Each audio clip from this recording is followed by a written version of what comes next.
सहनाववतु सहनौ भुनक्तु सह वीर्यङ्करवावहै तेजस्विनावधीतमस्तु मा विद्विषावहै। ॐ शान्ति शान्ति शान्तिः। ॐ नमो भगवते वैवस्वताय ॐ नमो भगवते वैवस्वताय मृत्यवे ब्रह्मविद्याचार्याय नचिकेतसे च ॐ दयाकरं दयाकारं दान्तं धर्मप्रवर्तकं प्रणमामि दयानन्दं मदाचार्यवरं परम्। ॐ शान्ति शान्ति शान्तिः। हरिः ॐ श्रीगुरुभ्यो नमः। हरिः ॐ।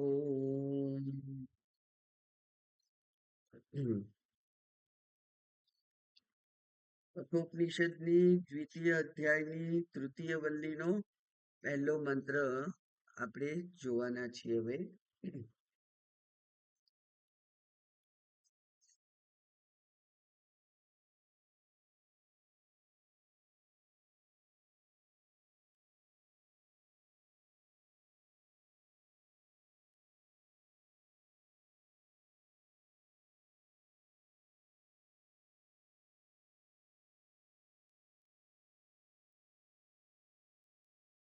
ગઈ વખતે થોડીક ચર્ચા કરી હતી, આજે એને જ આગળ વધારીએ. ઊર્ધ્વમૂલો વાક્શાખ એષોશ્વત્થ સનાતનઃ તદેવ શુક્રમ તદ્બ્રહ્મ તદેવામૃતમુચ્યતે તસ્મિन् લોકાશ્રિતા સર્વે તદુનાત્યેતિ કશ્ચન એતદ્વૈ તત. ઓમ.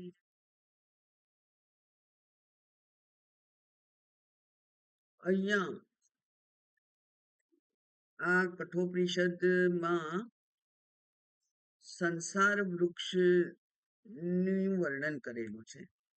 સંસારને વૃક્ષ સાથે સરખાવ્યો છે અને મુખ્ય કારણ એનું એટલું છે કે જે વૃક્ષના જે અંગો છે, વૃક્ષના જે ભાગ છે એ અને સંસાર એ બંને વચ્ચે ઘણું બધું સામ્ય દેખાયું છે શાસ્ત્રમાં. અને બીજું એનું કારણ છે કે વૃક્ષનું છેદન કરી શકાય. વૃશ્ચનાત વૃક્ષ એટલે જે છેદન કરી શકાય એનું એને વૃક્ષ કહેવાય. કાયમ હોય નહીં તો છેદન કરી શકાય એવી રીતે, જેવી રીતે વૃક્ષનું છેદન કરી શકાય અને વૃક્ષનો અભાવ થઈ જાય એ જ પ્રમાણે સંસારનું પણ છેદન થઈ શકે અને સંસારનો અભાવ પણ થઈ શકે. કારણ કે સંસાર હોવો એ જ અજ્ઞાન છે, માટે સંસાર ના હોય એટલે જ્ઞાન છે. એ જ્ઞાન મોક્ષ છે, માટે એ સંસારનો અહીંયા ઉલ્લેખ કરવામાં આવ્યો છે. કારણ કે આપણું જે મોક્ષ છે એ મોક્ષાર્થી મુમુક્ષુ જે સાધક છે એ સાધકનું મુખ્ય ધ્યેય શું છે? આ સંસારમાંથી નિવૃત્તિ એ જ એનું ધ્યેય છે. અને એ ધ્યેય વડે એ મુક્તિને પ્રાપ્ત કરી શકે. સંસારમાં જ્યાં સુધી રહેલો છે ત્યાં સુધી એ ચાલ્યા જ કરવાનું છે. એનો બીજું એક એવું પણ થાય છે કે એક સામાન્ય પ્રશ્ન પૂછવામાં આવે છે કે વૃક્ષ પહેલા કે બીજ પહેલા? વૃક્ષ ના હોવાનું કારણ છે બીજ. હવે બીજ હતું તો વૃક્ષ થયું, પછી વૃક્ષ છે તો બીજ થાય, બીજ છે એટલે વૃક્ષ થાય. આને પ્રવાહ નિત્યત્વ કહેવામાં આવે છે. એટલે વૃક્ષ હંમેશા હોય જ. પ્રવાહ નિત્યત્વ કે છે એને, એટલે નિત્ય. તો નિત્ય હોય તો એનો કદી અભાવ ના થાય, પણ આનો પણ અભાવ ના થાય. પણ કેવી રીતે? પ્રવાહ નિત્યત્વ. જેવી રીતે નદીમાં પાણી વહેતું રહે, એકનું એક પાણી ત્યાં હોય નહીં, એક જ પાણીમાં બે વાર આંગળી નખાય નહીં, એ વહેતું રહે. એને નદીને નિત્ય કહેવાય. પણ એ નિત્યમાં પાણી નિત્ય ના હોય, એનો પ્રવાહ નિત્ય હોય, એટલે આને પ્રવાહ નિત્યત્વ કહેવામાં આવે છે. એવી જ રીતે સંસારમાં પણ એવું જ છે કે અવિદ્યા છે. અવિદ્યાને કારણે મને મારામાં જે મર્યાદિતતા દેખાય છે, એ મર્યાદિતતાને દૂર કરવા માટે હું પૂર્ણ થવાની અપેક્ષાથી મને કોઈ ઈચ્છા થાય છે. ઈચ્છા થાય છે એને પૂરી કરવા માટે કર્મ કરવું પડે છે. કર્મ કરો એટલે એનું ફળ મળે છે. ફળ મળે એટલે પાપ અને પુણ્યને ભોગવવા માટે શરીર હોવું અનિવાર્ય છે. અને એટલે પાપ અને પુણ્ય પ્રમાણે શરીર પણ ધારણ કરવું પડે. શરીર ધારણ કરીએ છીએ એટલે ફરીથી અવિદ્યા, કામ, કર્મફળ, એ ચક્ર ચાલુ રહે છે. આને પણ પ્રવાહ નિત્યત્વ જ કહેવાય. એટલે કે હંમેશા એ હોય જ છે. તો આ સંસારનો એવી રીતે અભાવ થતો જ નથી, કારણ કે અવિદ્યા એ કાયમ આ જીવ સાથે ચાલી આવેલી છે. અને એટલા જ માટે વારાફરતી જુદા જુદા શરીરો બદલીને પણ એ જીવ આ સંસારમાં ચાલુ રહે છે. હવે જેવી રીતે બીજ અને વૃક્ષ છે એને પ્રવાહ નિત્યત્વ કહેવાય, એવી જ રીતે જીવ અને સંસાર છે એનું પણ પ્રવાહ નિત્યત્વ છે. પણ પ્રવાહ નિત્યત્વ છે એને રોકી શકાય એમ છે. એટલે કે આ વૃક્ષનું છેદન કરી નાખે તો એ વૃક્ષ પણ ના રહે, એનું મૂળ, એનું બીજ પણ ના રહે, અને એ પ્રમાણે એ વૃક્ષ રહે નહીં, એનો અભાવ થઈ જાય. એવી જ રીતે આ જીવ છે એ પણ આ અવિદ્યા રૂપી જે બીજ છે એ બીજનો નાશ કરી દે, અને અવિદ્યા નામના બીજનો નાશ વિદ્યાથી થાય, અને એટલે ત્યાં પણ સંસાર પછી રહેતો નથી. જ્યારે મોક્ષ થઈ જાય છે ત્યારે સંસાર રહેતો નથી. આમ પ્રમાણે બંનેમાં ખૂબ બધું સામ્ય છે.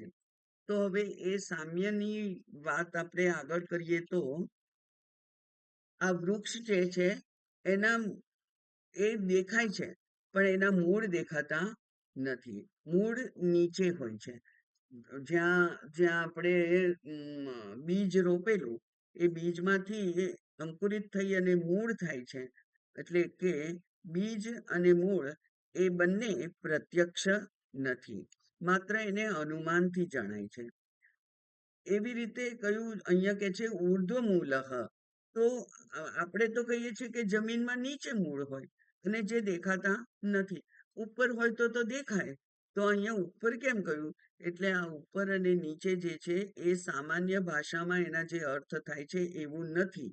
અહીંયા ઉપર એટલે જે સુપીરિયર છે, જે શ્રેષ્ઠતામાં આગળ છે તેને ઉપર કહ્યું, અને જે કનિષ્ઠ છે, જે શ્રેષ્ઠતામાં સૌથી નીચે છે, એને કહ્યું નીચે. એટલે ઉર્ધ્વ કહ્યું છે એ સુપીરિયર, ઉત્કૃષ્ટ એનો અર્થ કરવાનો છે. જેવી રીતે પીપળાનું વૃક્ષ, અશ્વત્થ વૃક્ષ એટલે પીપળાનું વૃક્ષ. અશ્વત્થ શબ્દનો અર્થ પણ એવો જ થાય છે. સ્વહ એટલે કાલે, આવતીકાલે.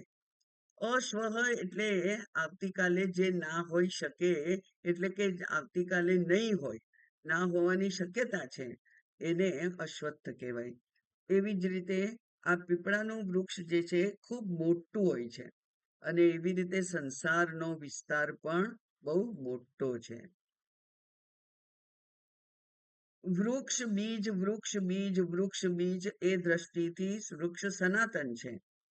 એટલે પહેલું શું એ નક્કી થાય નહીં.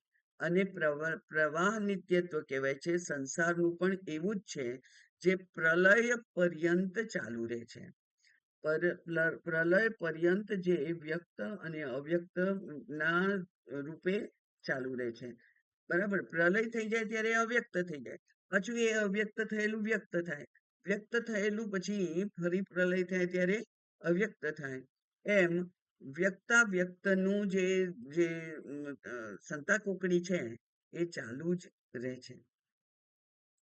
અહીં આ શંકરાચાર્યજી કહે છે કે આ જે વૃક્ષ છે, સંસાર વૃક્ષ છે, એના મૂળ બ્રહ્મ છે. સંસાર વૃક્ષનું મૂળ છે બ્રહ્મ, અને બીજ એનું છે એ માયા છે. સંસાર વૃક્ષનું બીજ એ માયા છે. એટલે આમ આપણને ખબર છે કે આ જે રચના છે એ રચના બ્રહ્મ અને માયાનું સંયુક્ત એવું કાર્ય છે, સહકાર્યરૂપ જગત છે. કારણ કે બ્રહ્મ તો પૂર્ણ છે, અને જે પૂર્ણ હોય એને કોઈ કંઈ બનવાની અપેક્ષા હોય નહીં, એને કોઈ ઈચ્છા થાય નહીં. પણ અહીંયા તો સંસાર જન્મ્યો છે, એટલે કે બ્રહ્મમાંથી એ જન્મ્યો હોય નહીં. બીજું છે કે બ્રહ્મ એ અવિકારી છે. એ એનામાં કોઈ પણ સર્જન થવા માટે વિકાર થવો જરૂરી છે, અને વિકાર ના હોય તો કઈ સર્જન થઈ શકતું નથી. વિકાર એટલે કે ચેન્જ. બરાબર, આપણે લીટી દોરીએ, કોરા કાગળ પર લીટી દોરીએ અને એવી યોગ્ય લીટીઓ દોરીએ તો ગણપતિનો આકાર ત્યાં બને. એમ વિકાર થવો એ જરૂરી છે. બ્રહ્મ અવિકારી છે, એટલે પણ આ સંસારને જન્મ એ આપી શકે નહીં. અને ત્રીજું, કોઈ પણ સર્જન કરવા માટે કંઈક મટીરિયલ જોઈએ, કારણ કે ગમે તેમ તો સર્જન થઈ શકતું નથી, મટીરિયલ હોવું જોઈએ. તો બ્રહ્મ તો અહીંયા કેવો છે, તો કે છે એકમ એવા અદ્વિતીયમ. બ્રહ્મ સિવાય બીજું કઈ છે જ નહીં, બીજું કઈ છે નથી. કારણ કે શાસ્ત્ર પણ કહ્યું કે સદેવ સૌમ્ય ઇદમગ્રે આસિત. એકલું સત્ય જ હતું, સત્ય સિવાય, સત્ય બ્રહ્મ સિવાય બીજું કઈ હતું જ નહીં. જો બીજું કઈ નહોતું તો પછી એમાંથી કઈ ઉત્પાદન થઈ શકે નહીં, એટલે એની પાસે સર્જન થઈ શકે નહીં. માટે જગતરૂપી સર્જન એ બ્રહ્મનું સર્જન નથી. તો માયાનું સર્જન છે, તો એ કહે છે કે ના, માયા તો જડ છે, માયા સ્વતંત્ર રીતે કંઈ કરી શકે નહીં. આ માટી છે, માટીનો પિંડો, એ માટીનો પિંડો સ્વતંત્ર રીતે નક્કી કરી શકે નહીં કે મારે ઘડો બની જવું છે હવે, એટલે એ ઘડો બની જાય, એવું બને નહીં. એટલે જડ જે વસ્તુ છે એ પોતે કંઈક સર્જન કરવા માટે શક્તિમાન નથી.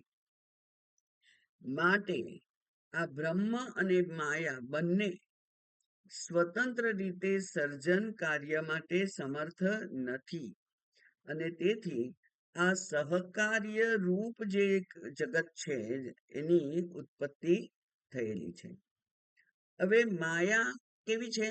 અવ્યક્ત છે. જેવી રીતે મૂળ અવ્યક્ત છે, એવી રીતે માયા પણ અવ્યક્ત છે. એ છે કે નહીં એ કહી શકાય નહીં. માયા છે કે નથી એવું કહી શકાય નહીં, કારણ કે એ પ્રત્યક્ષ નો વિષય નથી, ઇન્દ્રિય વિષય એ નથી, એટલે સ્પષ્ટ ના દેખાય. પણ શાસ્ત્રએ એના માટે કહી દીધું કે કાર્યાનુમેયા માયા. અનુમેય એટલે અનુમાન થાય, કાર્ય દેખાય છે એટલે કારણરૂપ માયા હોવી જોઈએ એવું અનુમાન કરી શકો તમે. એવી રીતે આ અનુમાન થાય છે. વૃક્ષ છે એટલે બીજ હશે જ, એવી રીતે આ સંસાર છે તો સંસારના કારણરૂપ બ્રહ્મ અને માયા બંને હશે જ એવું નક્કી કરી શકાય. એટલે આ જે કાર્ય દેખાય છે, જગતરૂપી કાર્ય, એના કારણરૂપ બ્રહ્મ પણ દેખાતા નથી, માયા પણ દેખાતી નથી, પણ છતાંય કંઈક તો હોવું જ જોઈએ એવું તમારું અનુમાન કહે છે, અને એટલે ત્યાં સર્જન કરતા હશે એમ કહેવાય. તો અહીંયા ચેતન રૂપ બ્રહ્મની હાજરીમાં કોઈ અવ્યક્ત શક્તિથી આ સર્જન થયું છે. અધ્યક્ષતા કોની છે? બ્રહ્મની, જે ચેતન છે. ચેતન વગર કોઈ દિવસ કોઈ નવસર્જન થઈ શકે નહીં. અને એટલે ચેતન રૂપ બ્રહ્મ ત્યાં છે, અને ઉપાદાન કારણ રૂપ માયા પણ ત્યાં છે. એટલે હવે આ ઉપાદાન કારણ જોઈએ તો ઉપાદાન કારણ બે પ્રકારના હોય. બ્રહ્મ છે એને પણ કારણ કયું આપણે, તો એ કેવું કારણ હોય? તો એ વિવર્ત કારણ છે. બ્રહ્મ એ વિવર્ત કારણ છે. વિવર્ત કારણ એટલે જે પોતાનામાં કંઈ ફેરફાર કર્યા વગર કશાકનું સર્જન કરી શકે. જેવી રીતે પેલું રજ્જુ છે એ પોતાનામાં કંઈ ફેરફાર કર્યા વગર સર્પને જન્મ આપી શકે. માત્ર સર્પ નહીં, અનેક વિકલ્પો આપ્યા છે શાસ્ત્રએ. તો એ બીજા કશાકનું રજ્જુ સિવાય કંઈક છે એનું સર્જન થાય છે. કારણ કે રજ્જુ એ સર્જન થવા માટેનું કારણ છે. જો કંઈ જ ના હોય તો સર્પ પણ ના દેખાય, માળા પણ ના દેખાય, ને પાણીનો રેલો પણ દેખાય નહીં. એટલે કંઈક દેખાય છે એનો અર્થ કે ત્યાં સર્જન થયું છે. અને સર્જન થયું છે એ કોણે કર્યું? એ કે છે રજ્જુએ કર્યું. રજ્જુ સર્જન કરી શકે નહીં. રજ્જુ તો ત્યાં માત્ર છે, અધિષ્ઠાન છે. એટલે રજ્જુ દ્વારા આ સર્જન થયું જે સર્પનું, એને વિવર્ત ઉપાદાન કહેવાય છે. અને માયા પરિણામી ઉપાદાન છે. કારણ કે પિંડમાંથી પરિણામ પામીને, પરિણામ એટલે ચેન્જ, પરિણામ પામી અને એક ઘડો બન્યો કે ઈંટ બની. તો આ જે અવ્યક્ત છે, ચેતન રૂપ બ્રહ્મ છે, અને કોઈ અચિંત્ય શક્તિ છે, એનાથી આ સર્જન થયું છે. માટે બંનેના ગુણ આ જગત ધરાવે છે. કાર્યમાં કારણના ગુણો અનુવર્તિત થાય છે એવું શાસ્ત્રનું કહેવું છે. અને જગતમાં પણ એમ જોઈએ છે કે પપ્પા હોય એવો દીકરો દેખાય છે, મમ્મી હોય એવો દીકરો દેખાય છે કે દીકરી દેખાય છે. તો કાર્યમાં કારણના ગુણો છે એની અનુવૃત્તિ થાય, એટલે કે એ આવતા જાય. તો બ્રહ્મ અને માયા બંને કારણ છે. તો બંનેના ગુણ આ જગતમાં દેખાય છે. કેવી રીતે બ્રહ્મના ગુણ કેવી રીતે દેખાય છે? તો બ્રહ્મનો ગુણ છે અસ્થિ ભાતિ પ્રિય અથવા સચ્ચિદાનંદ. તો સત સ્વરૂપ જે અસ્તિત્વ છે, એ અસ્તિત્વને વ્યક્ત કરવા માટે આપણે છે એવો શબ્દ વાપરીએ છીએ. એટલે કે ટેબલ છે, ખુરશી છે, વૃક્ષ છે, ડાળી છે, પુષ્પ છે, કાગળ છે. કોઈ પણ વસ્તુ છે એને છે કહેવું પડે. અને કંઈ નથી, દાખલા તરીકે આ રૂમમાં હાથી નથી, તો હાથીનો અભાવ છે. એટલે ભાવ અને અભાવ બંનેને વ્યક્ત કરવા માટે સત શબ્દનો ઉપયોગ કરવો પડે. અને સત શબ્દ એ બ્રહ્મને દર્શાવે છે, કારણ કે એ બ્રહ્મનું લક્ષણ છે. તો જગતમાં પણ બધાને જે વસ્તુઓ છે અથવા નથી, અભાવ છે, એમ જે કહેવા માટે આપણે બોલવું પડે છે, એ બ્રહ્મનું લક્ષણ છે. અને તે જ પ્રમાણે ઇઝનેસ એ બ્રહ્મનું લક્ષણ છે. અને માયાનું શું છે? તો કે છે કે માયાનું અનુમાન કેવી રીતે થાય? તો એ કે છે કે માયા તો છે કે નથી એવું કહી ના શકાય, એનું નામ માયા. એ છે એવું ના કહેવાય અને નથી એવું ના કહેવાય, એનું નામ છે માયા. તો જેવી રીતે આ વસ્ત્ર છે, એ વસ્ત્ર એ એક દ્રષ્ટિકોણથી એ વસ્ત્ર છે, બીજા દ્રષ્ટિકોણથી એ સૂતર છે, ત્રીજા દ્રષ્ટિકોણથી એ તાંતણો છે, ચોથા દ્રષ્ટિકોણથી એ કપાસ છે, પાંચમા દ્રષ્ટિકોણથી એ માટી છે. તો આ પ્રમાણે દ્રષ્ટિકોણ દ્વારા એનું નામ આપી શકાય. અને જગતમાં તો આપણો પોતાનો અનુભવ છે, જેમાં આપણે કહીએ કે આ વસ્તુ મને બહુ ગમી, બહુ સરસ છે. તો બીજો ઘરાક જ્યારે આવે પેલા દુકાનમાં, ત્યારે દુકાનદાર એ વસ્તુ બતાવે અને પછી કે, અરે આટલું આ નથી જોઈતું મારે, આ તો ભંગાર છે. એક જણ સરસ કહીને ગયું, એને તમે ખરાબ કહો છો. કોઈ ખરાબ કહીને ગયું અને લઈ ના ગયું, એને તમે સરસ કહી અને ખરીદી લીધું. તો એ સરસ છે કે ખરાબ છે? એ દ્રષ્ટિકોણ ઉપર આધાર રાખે. એનું કોઈ લેબલ નથી. એવી જ રીતે માયાના કોઈ પણ પદાર્થનું, જગતના કોઈ પણ પદાર્થની ઉપર સિક્કો મારી ના શકાય કે આ વ્યક્તિ સજ્જન જ છે, આ વ્યક્તિ સરસ જ છે, આ વ્યક્તિ આવો જ છે. કારણ કે સર્પ જેનેથી આખી દુનિયા ગભરાય છે, જેના ઝેરથી તમે એનો કલ્પના કરીને પણ ધ્રુજારી થાય છે, એ સર્પિણીને સર્પ પ્રિય હોય કે ના હોય? જેની સાથે એક વ્યક્તિ છૂટાછેડા લેવા ઈચ્છે છે, એની સાથે બીજી વ્યક્તિ લગ્ન કરવા ઈચ્છે છે, તૈયાર જ છે. આમ કોઈ પણ વ્યક્તિ, વસ્તુ, કોઈ પદાર્થ એ સારો જ છે કે ખરાબ જ છે કે એ આવો જ છે એવું કહી શકાય નહીં. એટલે આ જગતનું સ્થિતિ, માયાની સ્થિતિ કેવી છે? તો કે છે પેલા કાચિંડા જેવી. એ લીલો પણ દેખાય, કથ્થઈ કલરનો પણ દેખાય, સફેદ પણ દેખાય, ચળકતો પણ દેખાય, બધા જુદા જુદા કલર એનામાં દેખાય. તો ત્યાં એ એ આવો જ છે એવું કહેવાય નહીં. જ્યાં સુખ દેખાય છે એક જણને, ત્યાં બીજાને દુઃખ દેખાય છે. ધન બહુ જ અગત્યનું છે એમ માને, તો એ જ ધનથી ઘરમાં લૂંટારા આવે અને ધન તો લઈ જાય, તમને મારી જાય. તો એ ધન એ કોઈ રીતે સુખકર રહ્યું? સુખકર રહેતું નથી. એટલે જ્યાં નિત્યતાની કલ્પના થાય છે, ત્યાં ખરેખર નિત્ય છે કશું નથી. અને માયા જે છે એ એના વડે આ વસ્તુની હંમેશા તાસીર બદલાયા કરે છે. આ જેવી રીતે વૃક્ષ નિત્ય નથી, એવી રીતે આ માયાને પણ હટાવી શકાય. અને એટલા માટે કહ્યું કે માયાપતિનો જો શરણ લઈએ તો માયા આપણને હેરાન કરી શકે નહીં. માયા આપણના કંટ્રોલમાં આવી જાય. માયા જ્યારે કંટ્રોલમાં આવે છે ત્યારે એ જરૂરી છે.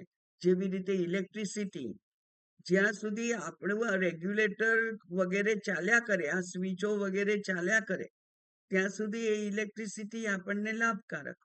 પણ એ ઇલેક્ટ્રિસિટીના બે વાયર જોડાઈ જાય અને તણખો થઈ અને પછી આગ લાગે, ત્યારે ઇલેક્ટ્રિસિટી એ નુકસાનકારક છે. એમ આ બ્રહ્મ છે એ અને માયા છે. બ્રહ્મનો નાશ નથી થતો, માયાનો નાશ થઈ શકે છે. બરાબર? બ્રહ્મનો નાશ થઈ શકતો નથી, કારણ કે બ્રહ્મ હંમેશા નિત્ય છે, બ્રહ્મ સત્ય છે, એનો નાશ ના થઈ શકે. પણ આ માયાનો તો નાશ થઈ શકે. એટલે જ્યાં બ્રહ્મનો નાશ થતો નથી, માયાનો નાશ શક્ય છે, એવી વ્યક્ત અને અવ્યક્ત અવસ્થા ચાલ્યા કરે છે. કાર્ય અને કારણ બંને ઉપાધિ છે, અન્યોને આશ્રિત છે. માયાના કારણે બ્રહ્મ છે અને બ્રહ્મના કારણે માયા છે જગતમાં. તો કાર્યના નાશથી કારણત્વની પણ ઉપાધિ ના રહે, પણ અધિષ્ઠાન રહે. એટલે એ બ્રહ્મની ઉપાધિ એનો નાશ થાય, તો કે હા, ઉપાધિનો નાશ થાય. ઈશ્વર, જેમ કે એક પેલા ઉપનિષદમાં કહેલું હતું, કેનોપનિષદમાં મેં કહ્યું હતું કે નેદમ યદિદમ ઉપાસતે, જેની તમે ઈદમ તરીકે ઉપાસના કરો છો, તે પેલો આપણા ફોટામાં કે વિગ્રહમાં રહેલો જે બ્રહ્મ છે, એ બ્રહ્મ એ સત્ય નથી, એ તો ઉપાધિ છે. બ્રહ્મા વિષ્ણુ મહેશ ઉપાધિ છે. એ ઉપાધિ નો નાશ થઈ શકે, ઉપાધિનો બાદ થાય, ઉપાધિનો બાદ થાય અને અધિષ્ઠાન રહે ત્યાં. એટલે જે સગુણ બ્રહ્મ છે, એ સગુણ બ્રહ્મ ઈશ્વર છે, ઉપાધિ છે, એનો નાશ થઈ શકે અને એનો આપણે બાધ જ કરવાનો છે. કારણ કે જો એ પૂજામાં અર્ચનામાં જ આપણે જો હંમેશા બિઝી હોઈએ તો આ અધિષ્ઠાન જે બ્રહ્મ છે, એ અધિષ્ઠાન બ્રહ્મ સુધી આપણે પહોંચી શકીએ નહીં. એ પણ અંતરાય છે. એટલે આ અધિષ્ઠાન રહે છે. બ્રહ્મ અને માયા બંનેનો નાશ થાય છે, કારણ કે બંને કાર્યકારણની ઉપાધિ ધરાવે છે. કાર્ય અને કારણની ઉપાધિ ધરાવે છે. જે ઉપાધિ ધરાવે એ ઉપાધિનો નાશ, એટલે કે ઉપાધિનો બાદ, ચલો નાશ નથી કહેતા આપણે, ઉપાધિનો બાદ શક્ય છે. જેમ કે તમે અત્યારે શ્રોતા છો તો તમે વક્તા છો, વક્તાની ઉપાધિનો નાશ કર્યો, બાદ કર્યો આપણે, બરાબર. એવી જ રીતે તમે જ્યારે રસોઈ બનાવતા હો ત્યારે તમે શ્રોતા નથી, તમે રસોઈ બનાવો છો. તમે જ્યારે ડ્રાઈવ કરો છો ત્યારે તમે રસોઈ કરતા નથી. ઉપાધિનો હંમેશા બાદ થઈ શકે, ઉપાધિ બદલાયા કરે, પણ ઉપાધિનું જે અધિષ્ઠાન છે એ હંમેશા રહે. એટલે કે મનુષ્ય તરીકે તમારો બાદ નથી થતો. મનુષ્ય તરીકે તમારી ઉપાધિનો બાદ કરવો તમારા હાથમાં નથી. મારે હવે મનુષ્ય નથી રહેવું, મારે ગાય બની જવું છે, એવું કરાય આપણાથી? નથી થતું. એ આપણા હાથમાં નથી.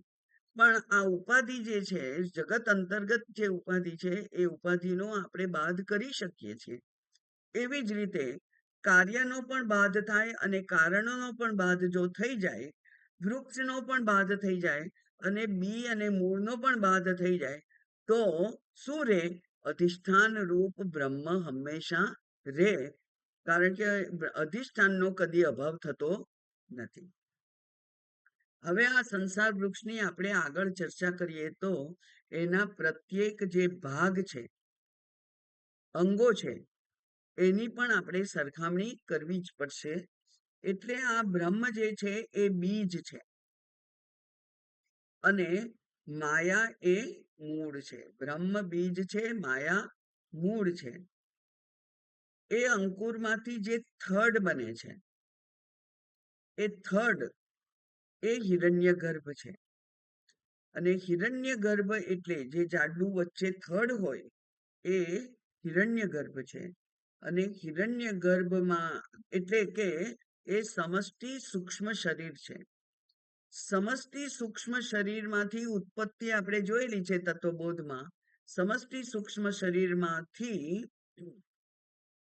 સમષ્ટિ બુદ્ધિ, સમષ્ટિ અહંકાર, એટલે કે ઈશ્વર. સમષ્ટિ એટલે ઈશ્વર, બ્રહ્માજી. હિરણ્યગર્ભ એટલે બ્રહ્માજી, ઈશ્વર. તો જે જગત કરતા ઈશ્વર છે એનું પહેલા સર્જન થાય. પછી એ ઈશ્વર જે સર્જન કરતા છે એની બુદ્ધિ છે, એનો અહંકાર છે, એ ત્યાં વ્યક્ત થાય. ત્યાર પછી એમાંથી પંચ તન્માત્રાઓ જન્મે છે.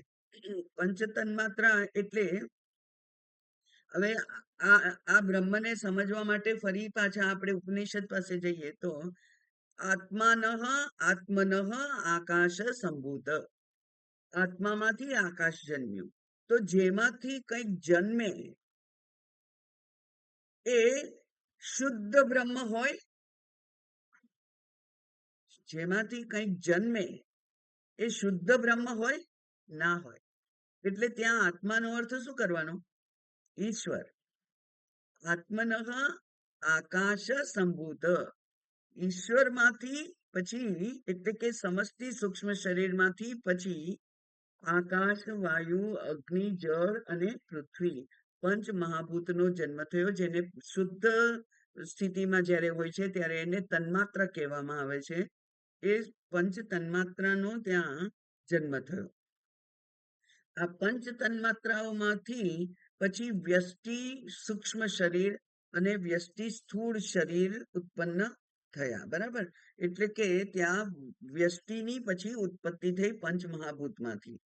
તો એમાંથી આ સૂક્ષ્મ શરીર, પછી ઇન્દ્રિયો, અને ઇન્દ્રિયો છે એટલે ઇન્દ્રિયોના વિષયો, શબ્દાદી 5 વિષયો, એમ આ જે સૂક્ષ્મમાંથી સ્થૂળ, વ્યાપકમાંથી મર્યાદિત એવી સૃષ્ટિ એનું સર્જન થયું.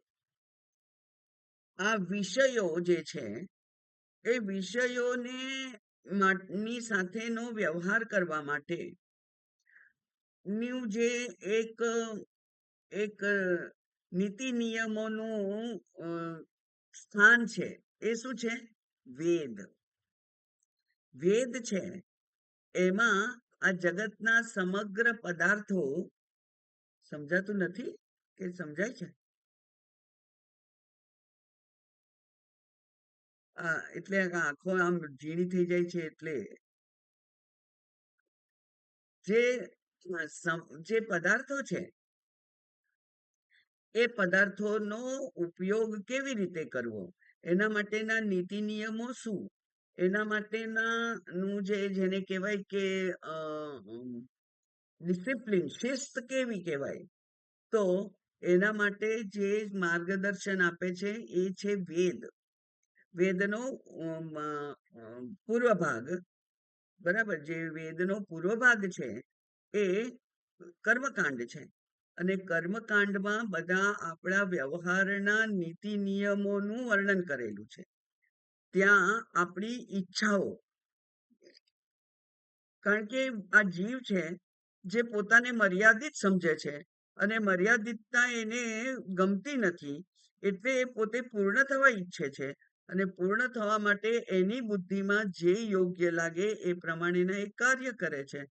એટલે પૂર્ણ થવાની પ્રક્રિયામાં એ કંઈક ને કંઈક કરવાનો છે.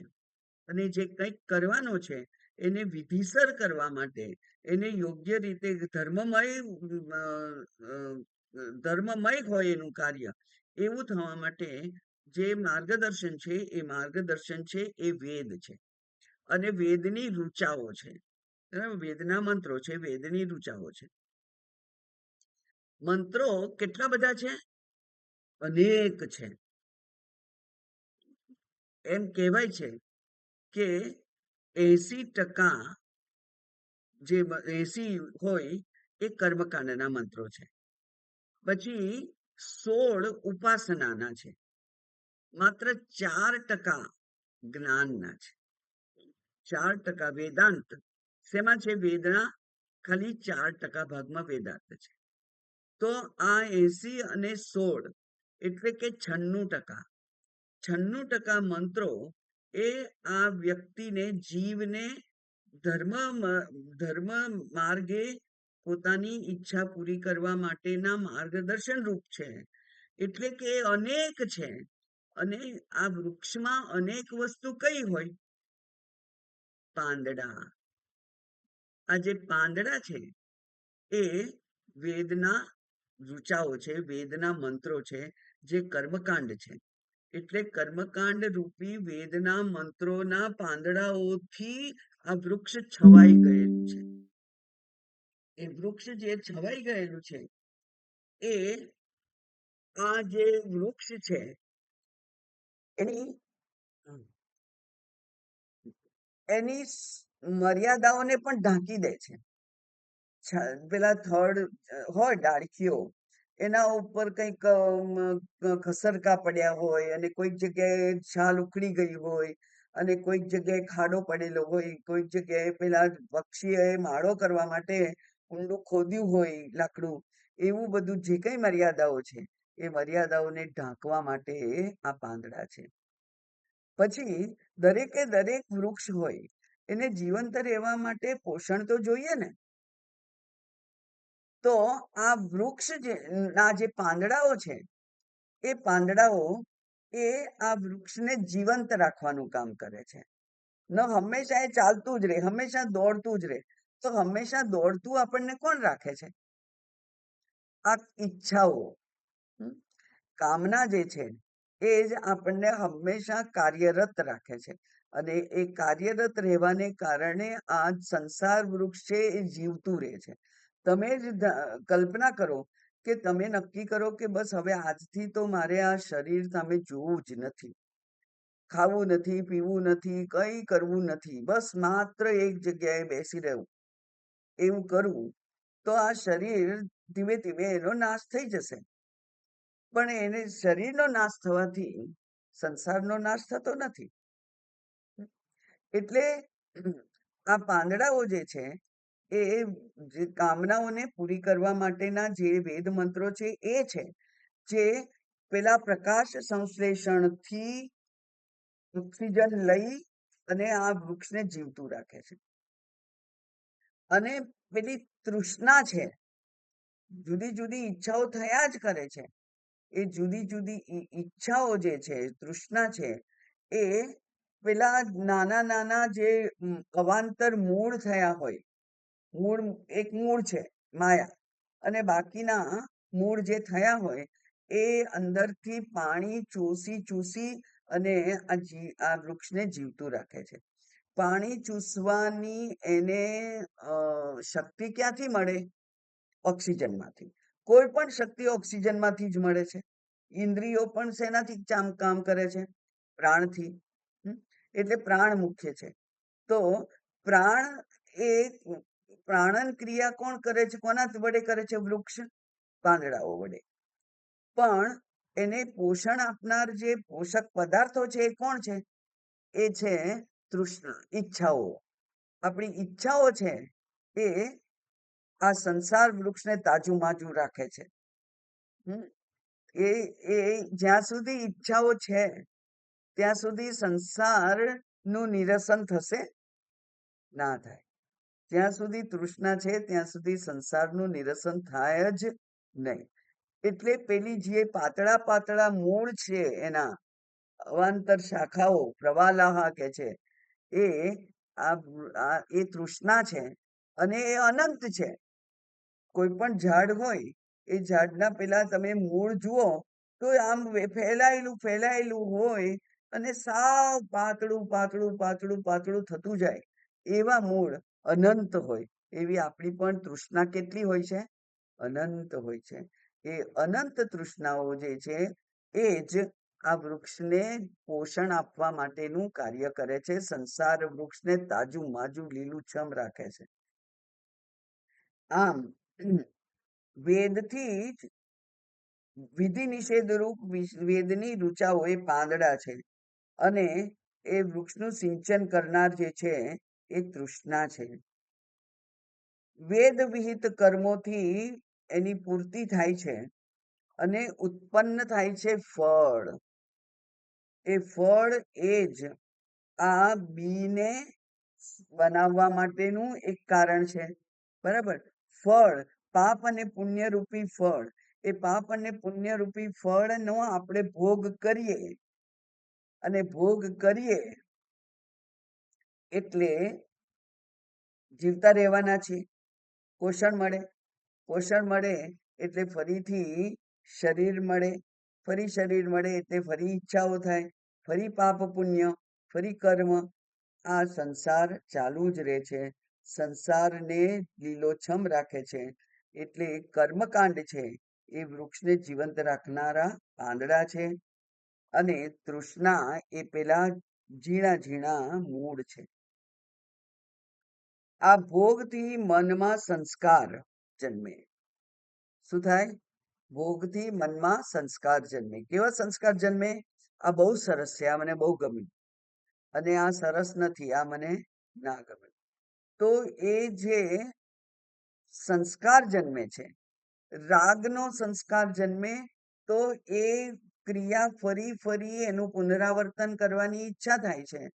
અને દ્વેષનો સંસ્કાર જન્મે તો એનાથી વિરુદ્ધ દિશામાં ભાગી જવાની ઈચ્છા થાય છે, અને બંને રીતે નાસી તો જવું જ પડે છે. કાં તો એક દિશામાં જાઓ અથવા બીજી દિશામાં દોડ ચાલુ રહે છે, અને આ દોડ ચાલુ રહે છે એ જ શું છે, સંસ્કાર આધારિત નવા નવા કર્મો થાય, અને એ નવા નવા કર્મોને કારણે પુણ્ય પાપની જે સંચય થાય એનાથી પુણ્યની અધિકતા હોય તો ઉર્ધ્વ યોની પ્રાપ્ત થાય, અને પાપની અધિકતા હોય તો અધો યોની પ્રાપ્ત થાય, અને પાપ અને પુણ્યનું લગભગ સરખાપણું હોય ત્યારે મનુષ્ય યોની પ્રાપ્ત થાય છે. એટલે ઉર્ધ્વ યોની અધો યોનીની પ્રાપ્તિ એ પણ આ જ સંસારના જે ચક્ર છે એ ચક્ર અંતર્ગત એનું પણ છે. એટલે કે ખરેખર આ જે વૃક્ષની કલ્પના કરી છે શાસ્ત્રએ એ અત્યંત યોગ્ય છે. એના એક એક વૃક્ષના એક નાનામાં નાના અંગ ઉપાંગ એની ચર્ચા કરી, અને એના દ્વારા સંસારમાં શું છે એ પણ કહ્યું, અને એ સંસાર એ આપણા માટે ભોગનું પણ સ્થાન છે અને યોગનું પણ સ્થાન છે. જો ભોગ કરીએ તો સંસાર ચાલુ રહેવાનો છે, અને એ ભોગમાંથી સાપેક્ષ નિવૃત્તિ થાય. પરિપક્વ વિચારને અંતે શાસ્ત્રના સંપર્કમાં આવી અને ગુરુના શબ્દોને આપણે શ્રદ્ધાપૂર્વક સત્ય માની અને એ પ્રમાણે જીવન જીવવા પ્રયત્ન કરીએ તો ભોગમાંથી સાપેક્ષ નિવૃત્તિ થાય છે, અને ભોગમાંથી નિવૃત્તિ જે થાય એનાથી આ સંસાર જે છે એ સંસારનો ત્યાં અંત આવે છે. એટલે કે એ સંસાર પછી હૃષ્ટપુષ્ટ રહેતો નથી. જે હૃષ્ટપુષ્ટ ના રહે એનો પછી ત્યાં અંત આવે છે. આમ સંસાર અને વૃક્ષ એ બંનેની સરખામણી અહીંયા જોઈ આપણે, ને હવે આપણે જોઈએ એનું ભાષ્ય. આ જ ચર્ચા છે ભાષ્ય દ્વારા જોઈએ.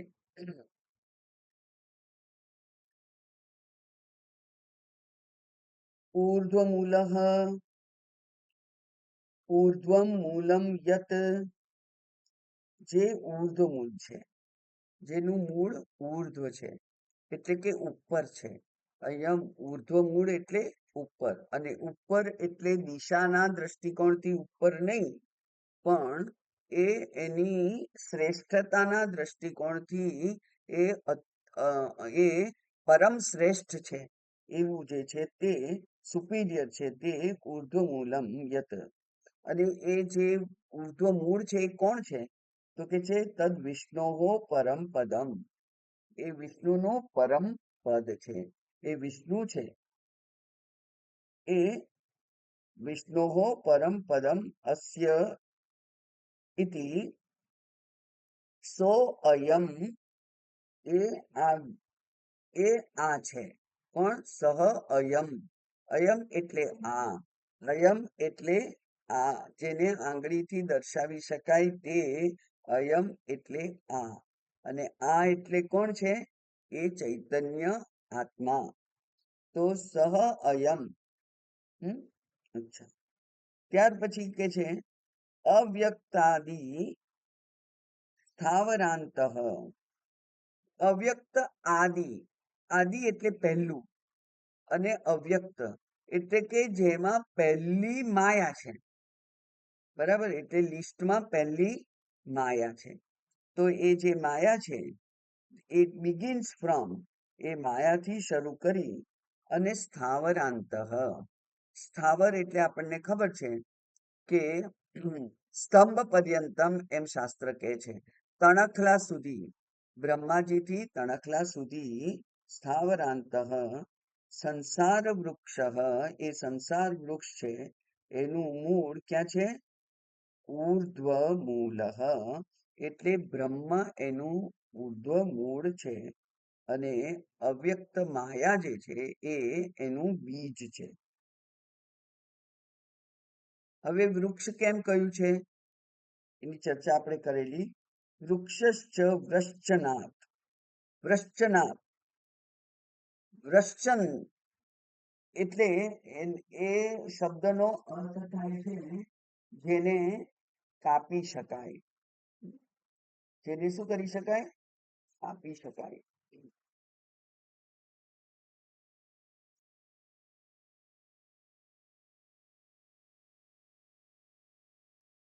ઓવ્રશ્ચ, ઓવ્રશ્ચ નામની ધાતુ છે.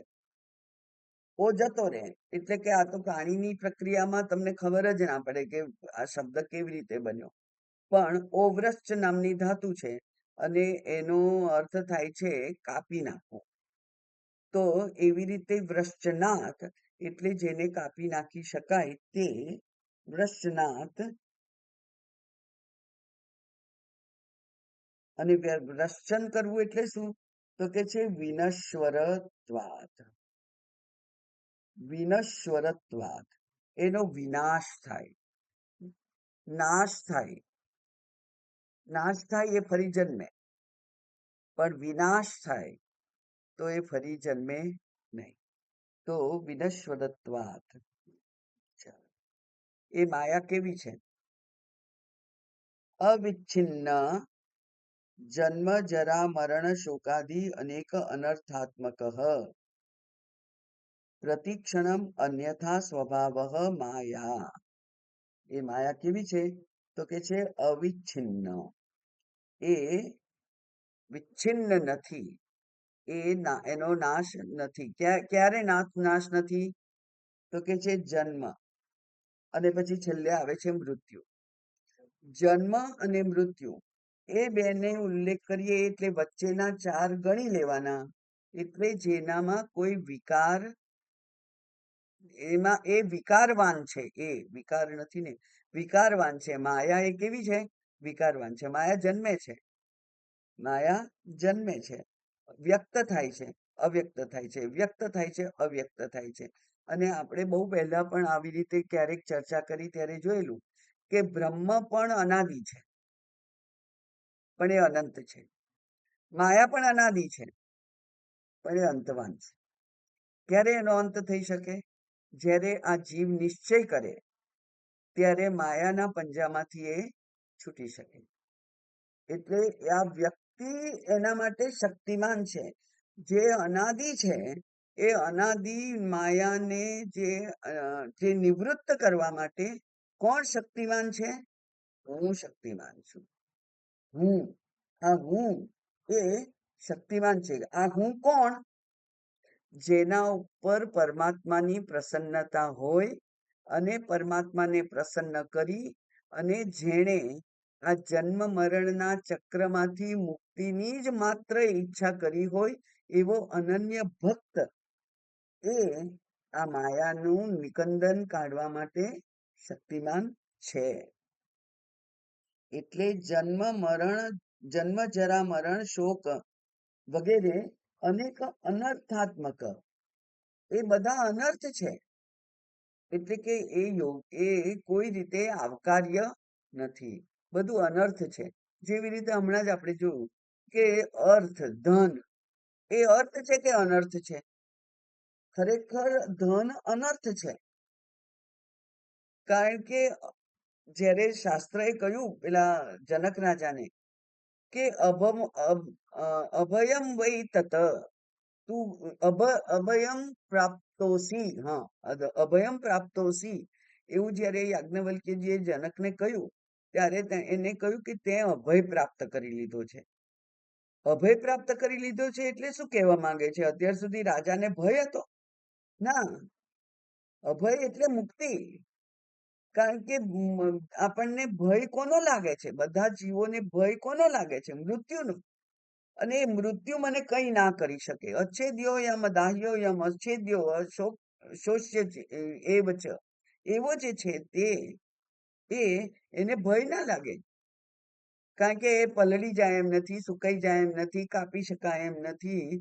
એને હવે પછી ભય શેનો લાગવાનો છે? એને ભય ના લાગે. અને એટલા માટે કહ્યું કે તું અભય થઈ ગયો છે રાજા. એનો અર્થ કે તું મુક્ત થઈ ગયો છે, તને મોક્ષ મળી ગયો છે. એવું કહેલું ત્યાં. એવી રીતે અહીંયા પણ ધન, હમણાં જ જોયું કે એ ધન તો લઈ જાય પણ આપણને મારી જાય. તો એ ધન અર્થ છે કે અનર્થ છે? ઉપયોગી છે કે બિનઉપયોગી છે? એ તો અનર્થ છે. એ તો કામનું છે જ નહીં. એવું જે અનેક અનર્થાત્મક. અચ્છા, પછી કે છે પ્રતિક્ષણમ અન્યથા સ્વભાવ. એ માયાનો દરેક ક્ષણે એનો સ્વભાવ બદલાય. ક્યારેક સારું લાગે, ક્યારેક ખરાબ લાગે, ક્યારેક ઉપેક્ષા કરવા જેવું લાગે, ક્યારેક અત્યંત આકર્ષક લાગે. એવું જે એનો સ્વભાવ છે એ બદલાય. અને ક્યારે બદલાય? પ્રતિક્ષણમ, દરેક ક્ષણે. એનો અર્થ કે અહીંયા કાળ જે છે એ કાળનો પણ ઉલ્લેખ થઈ ગયો. ક્ષણનો ઉલ્લેખ થયો એટલે કાળનો પણ ઉલ્લેખ થયો. માયા છે એને પણ કાળ છે એ ભેદી શકે. એને પણ કાળ ભેદી શકે. એટલે પ્રતિક્ષણ જે અન્યથા સ્વભાવ છે. અને એક આચાર્યએ બહુ સુંદર ઉદાહરણ આપેલું એમના પ્રવચનમાં. એમણે કહેલું કે પેલા થોડાક જુદા જુદા રંગના કાચ મૂકો તમે, પેલા કેલિડોસ્કોપમાં આમ આવતું હતું, અંદર થોડા થોડા બંગડીના કાચ હોય ભાગેલી. અને પછી તમે જે આમ જરાક હલાવો એટલે એનો આકાર બદલાઈ જાય, જરાક હલાવો એટલે રંગોળી બદલાય, જરાક હલાવો રંગોળી બદલાય. તો એ કયા રંગોળીમાં છે? એ બધા કાચ કઈ રંગોળીમાં છે, કયા રીતે છે અંદર ગોઠવાયેલા, એવું કહેવાય નહીં. જે પ્રતિક્ષણ બદલાય એને કેવી રીતે કહેવાય? એટલે જે પ્રતિક્ષણમ અન્યથા સ્વભાવ. વૃક્ષ કોઈક વાર લીલુંછમ હોય અને પેલું પાનખર ઋતુ આવે ત્યારે બધા પાંદડા ખરી જાય અને એ હાડપિંજર જેવું દેખાય. તો એ વૃક્ષ પણ એક સરખું રહે છે? ક્યારેક ઉનાળામાં આંબાઓ કેરીથી છવાઈ જાય અને પછી શિયાળામાં એના ઉપર એકેય ફળ હોય નહીં. એકેય ફળ ના હોય તો પક્ષીઓ પણ ના હોય. ફળ હોય તો પક્ષીઓ હોય, ફળ ના હોય તો ત્યાં પક્ષીઓ પણ ના હોય. એટલે કે કોઈ અવાજ પણ ના હોય, કલરવ ના હોય. એટલે કોઈ વાર પાંદડા હોય, કોઈ વાર ના હોય, કોઈ વાર ફળ હોય, કોઈ વાર ફળ ના હોય, કોઈ વાર એના પર પક્ષીઓ હોય, કોઈ વાર ના હોય. આમ એ પ્રતિક્ષણ અન્યથા સ્વભાવ માયા. અને કેવો છે? તો કે છે કે એને કેવો સ્વભાવ કહેવાય? તો કે છે દ્રષ્ટ નષ્ટ સ્વરૂપત્વાદ. એનો દ્રષ્ટ નષ્ટ સ્વભાવ છે. એ દેખાય ના દેખાય, વ્યક્ત થાય અવ્યક્ત થઈ જાય, વ્યક્ત થાય અવ્યક્ત થઈ જાય, એવું પણ થાય. અને એવું બીજું કયું સરખામણી કરવા યોગ્ય વસ્તુ આપણને દુનિયામાં જગતમાં દેખાય છે? કે છે મરીચિક ઉદક ગંધર્વ નગરાદિવત. મરીચી ઉદક, રણમાં સરોવર ક્યારેક દેખાય, જળ ક્યારેક દેખાય, ક્યારેક ના દેખાય. તડકો હોય સરસ તો એ જળ દેખાય, અને તડકો ના હોય તો રેતી જ દેખાય, ત્યાં જળ દેખાય નહીં. ગંધર્વનગર, ગંધર્વનગર એટલે જે આકાશના વાદળોમાં આકાર દેખાય છે. હમણાં 2 દિવસ પહેલા કોઈકે વિડીયો મોકલેલો કે આકાશમાં ગણપતિજીની મૂર્તિ દેખાય છે વાદળોમાં. હવે વાદળો એવી રીતે ગોઠવાયેલા છે કે કોઈકે કંઈક એમ ત્યાં કેમેરા લગાડ્યો અને એને ગણપતિજીની મૂર્તિ દેખાય. તો આ ગંધર્વનગર કહેવાય છે. ક્યારેક બધા સંધ્યા ખીલી હોય ત્યારે પણ વાદળોમાં જુદા જુદા રંગ દેખાય, જુદા જુદા આકાર દેખાય. એવું જે દેખાય છે તે હંમેશા એક સરખું રહેતું નથી. થોડી થોડી વારમાં આકાર બદલાઈ જાય છે, થોડી થોડી વારમાં આકાર બદલાઈ જાય છે. તો નગર હોય તો એનો તો આકાર બદલાવો ના જોઈએ. પણ જે ગંધર્વનગર છે, આકાશમાં વાદળોથી ઉત્પન્ન થયેલું જે નગર છે, એનો આકાર બદલાય. અને એ કેવો હોય? તો કે છે દ્રષ્ટ નષ્ટ સ્વરૂપત્વાદ. અને પછી એટલે કે એનો સંસારમાં પણ ક્યારેક મીઠો લાગે, ક્યારેક ખાટો લાગે, ક્યારેક કડવો લાગે, ક્યારેક તુરો લાગે. એમ સંસારના પણ સ્વાદ બદલાય છે, જેવી રીતે વૃક્ષના બદલાય છે. અહીંયા પણ અવસાને ચ વૃક્ષવત, અને અવસાનના સંદર્ભમાં જોઈએ તો પણ સંસાર કેવો છે? વૃક્ષ જેવો છે. એટલે કે એનો વૃક્ષનો જેમ અભાવ થઈ શકે, વૃક્ષને છેદી નાખી શકાય, એમ સંસારને પણ છેદી નાખી શકાય. ભગવાને ભગવદ્ ગીતામાં આ કઠોપનિષદનો ભરપૂર ઉપયોગ કર્યો છે, અને ત્યાં કેટલા બધા શ્લોકો ભગવાને ત્યાં બોલ્યા છે. એ કે છે કે ઉર્ધ્વ મૂલ શાખમ અશ્વત્થમ, બરાબર? ઉર્ધ્વ મૂલ મદ શાખમ, અધ એટલે નીચે, અહીંયા કહ્યું છે અવાક.